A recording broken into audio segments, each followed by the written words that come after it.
In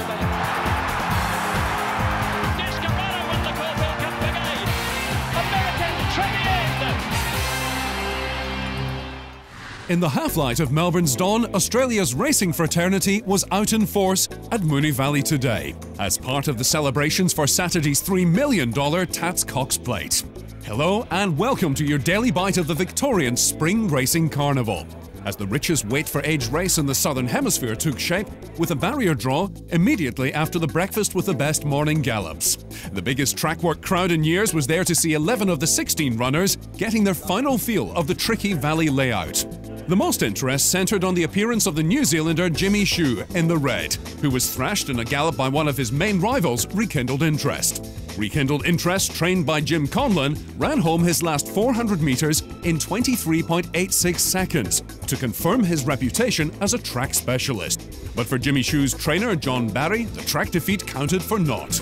Yeah, look, I think it stuffed it up a wee bit. Just the pacemaker probably didn't go as hard early on as we'd liked, and then the other one skipped away on us. And look, the reason my jockey's here riding the horse and rides him and work and gallops when I want in New Zealand is because he knows the horse, and he's like, "What do you want me to do? Go out just for the sake of the cameras to run up, run him hard behind Rekindled Interest." So we're happy with our horse, and like I said, it's Tuesday. Let's worry about Saturday.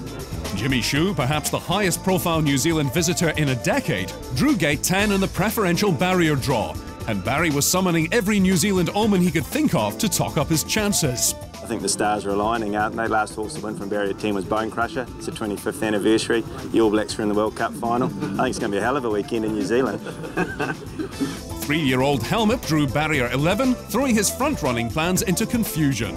Yeah, we're not going to let everyone know our plans, but we'll be definitely obviously in the first 3 or 4 there somewhere, and it just depends on what happens once the barrier's open, I suppose. Doesn't have to lead, no. It's just going to come down to tactics on the day, and I'm happy from barrier 11. We can sort of posse up comfortable where we like. There were some surprises in the preferential draw with the first horse out, Secret Admirer, starting in the middle of the track, barrier 8, after careful thought from trainer Graham Begg. We were fortunate enough to be first barrier drawn out, and we decided, middle of the field would have been good, was good for her, and she'll go back a little bit. We didn't want to be on the inside because we didn't want to get caught up and on the fence, so at least barrier 8 is speed outside and speed inside, so she should get a good run. Efficient, the Melbourne Cup winner of 4 years ago, is in gate 5 with part owner Nick Williams insisting the 8-year-old is going as well as any time in his storied career. Glass Harmonium will provide some of the speed from barrier 4. Desperado has to pass a vet exam before heading into gate 9. Rekindled Interest's Good Morning continued with an ideal barrier 3. The 2 emergencies, Yossi and Avienas, are both out wide, and Victoria Derby winner Lion Tamer has the grandstand patrons for company in 16. And so to the market, and Helmet has retained favouritism despite his awkward draw. But Jimmy Shue is pressing him strongly, and it's double figures bar 2 with Rekindled Interest the big firmer. Trainer Jim Conlon has never had a Cox Plate runner and is enjoying the experience. Very exciting. It's a little bit nerve-wracking. You get a little bit, certainly last night I didn't have the best sleep, so, getting ready for this even. So by Saturday, I hope Rekindled Interest is handling it better than me anyway.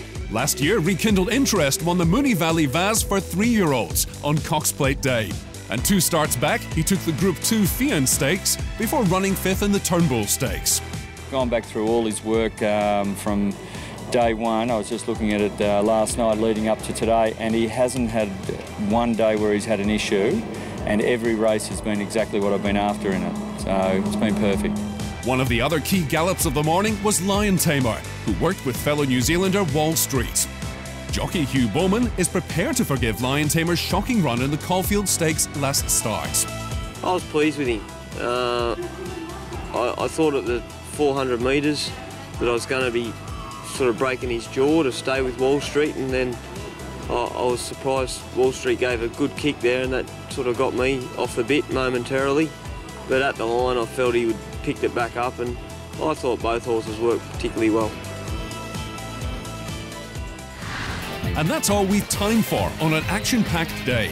But we'll be back tomorrow for another bite from the plate. We'll see you then.